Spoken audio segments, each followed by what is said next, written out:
Moldova के एक छोटे से गांव मेंगर में जो यूरोपीय यूनियन के बॉर्डर के ज्यादा दूर नहीं है, वहां पे कुछ बहुत ही अजीब हरकत हो रही थी। इस गांव के ज्यादातर लोग अपने ऑर्गन्स को बेचने के बारे में पूरी दुनिया में मशहूर थे। एक दफा इस गांव के लोग अपनी मर्जी से इंग्लैंड, कनाडा या इसराइल के लोगों को अपने गुर्दे बेचने के लिए तुर्की गए। उन्हें अपने इस काम के लिए सिर्फ $2000 ही मिले और उनमें से ज्यादातर तो बाद में बहुत ही ज्यादा बीमार भी हो गए। उनमें से एक ने तो अपने पैसों से एक कार खरीदी, उसका उसी कार में एक्सीडेंट भी हो गया। एक एस्टीमेट के मुताबिक 50,000 से भी कम आबादी वाले इस गांव में 130 से ज्यादा लोग अपने गुर्दे बेच चुके हैं। ये सब कुछ मोल्डोवा की बहुत बुरी इकोनॉमिक कंडीशन की वजह से है। इसका जीडीपी इतना कम है कि ये पूरी दुनिया के गरीब तरीन मुल्कों में से एक है। इस सब के बावजूद भी 2014 में मोल्डोवा में बहुत बड़ा फाइनेंशियल स्कैंडल हुआ, जब $1 बिलियन जो उसकी इकोनॉमी का बहुत बड़ा हिस्सा था, अचानक बैंकों में से गायब हो गया। इस सब के पीछे जो शख्स था उसे कभी भी नहीं पकड़ा गया और बल्कि बाद में तो वो इस शहर का मेयर भी बन गया। पैसे की इस कमी से निपटने के लिए नेशनल बैंक ने वहां पर बॉन्ड्स इशू किए। इसका मतलब ये था कि मोल्डोवा के लोगों को, जो पहले ही यूरोप के सबसे गरीब लोग हैं,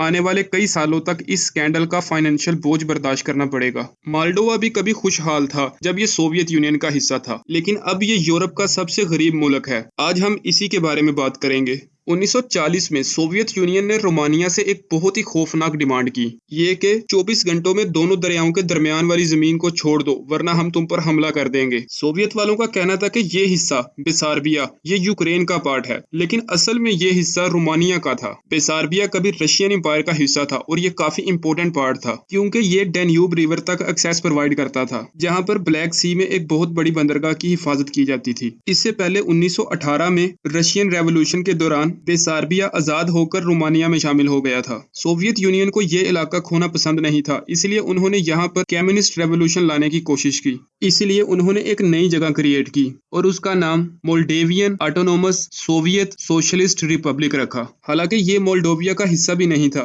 इसका मकसद था कि बेसारबिया को यह बताया जाए कि सोवियत यूनियन बहुत ही अच्छा है, लेकिन इसका भी कोई फायदा नहीं हुआ, बल्कि रोमानिया ने सोवियत यूनियन के खतरे से निपटने के लिए जर्मनी से दोस्ती कर ली। फिर 1939 में जर्मनी और सोवियत यूनियन ने आपस में सीक्रेटली डिसाइड किया कि वो ईस्टर्न यूरोप को किस तरह से डिवाइड करेंगे। इसमें सोवियत यूनियन को बेसारबिया वापस मिलने की एक उम्मीद हुई। इस तरह रोमानिया ने सोवियत यूनियन की बात मान ली और सोवियत यूनियन ने बेसारबिया में अपनी फौज भेज दी। लेकिन इससे पहले कि सोवियत यूनियन कुछ कर पाते, जर्मनी ने सोवियत यूनियन पर बहुत बड़ा हमला कर दिया और जर्मनी ने 1941 में बेसारबिया पर कब्जा कर लिया। 3 साल तक जंग चलती रही और 3 साल के बाद सोवियत यूनियन ने यानी 1944 में बेसारबिया को वापस ले लिया। इस वक्त तक बेसारबिया का बहुत ही ज्यादा नुकसान हो चुका था। बहुत से लोग और जानवर मर चुके थे, ज्यादातर लोग ये जगह छोड़ चुके थे। जंग की वजह से ये बहुत ही गरीब हो चुका था। जंग के बाद बेसारबिया और मोल्डोवियन रिपब्लिक को मिला के एक नया इलाका बनाया गया। इसका नाम मोल्डोवियन सोवियत सोशलिस्ट रिपब्लिक था। मोल्डोवा के साथ बहुत ही ज्यादा बुरा सलूक किया गया। यहाँ सोशलिज्म को प्रमोट करने के लिए यहाँ की 13% आबादी को या तो मार दिया गया, या जेल में बंद कर दिया, या मुल्क से निकाल दिया गया। मोल्डोविया की एक यूनिक आइडेंटिटी को खत्म करने के लिए इसके अंदर बहुत ही ज्यादा पॉलिटिकल चेंजेस की गई और यहाँ पे कल्चरल शिफ्ट भी किया गया। ये इसी गवर्नमेंट के कंट्रोल में फेमिन के दौर से लेकर 1950s में एक एग्रीकल्चरल पावर हाउस बन गया और आखिरकार 1980s में मोल्डोवा ने अपनी आजादी की डिमांड शुरू कर दी। इसीलिए 1991 में सोवियत यूनियन के टूटने के बाद ये एक अलग कंट्री बन गया।